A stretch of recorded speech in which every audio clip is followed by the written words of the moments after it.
Seorang remaja asal salah satu desa di Kecamatan Kintamani berinisial NKY 17 tahun harus berurusan dengan polisi karena diduga melakukan aksi pencurian kendaraan bermotor.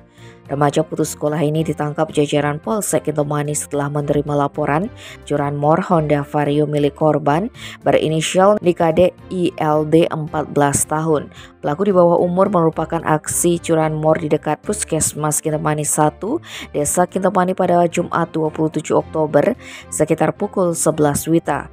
Kapolsek Kintamani Kompol Ruli Agustus Santo mengatakan penangkapan berawal ketika tim Opsnal Polsek Kintamani yang tengah melakukan penyelidikan kasus itu mendapat informasi ada dua orang yang melintas di Banjar Kayu Kapas, Desa Kintamani mengendarai sepeda motor Honda Vario yang sama persis dengan milik korban.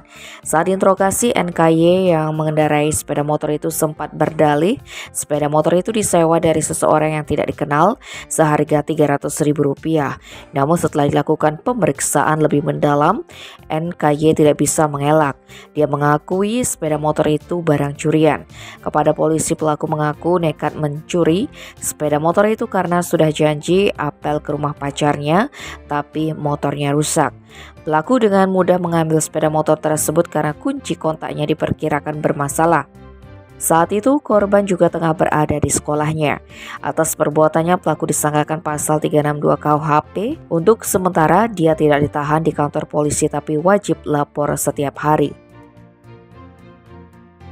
Tim Bali Express melaporkan.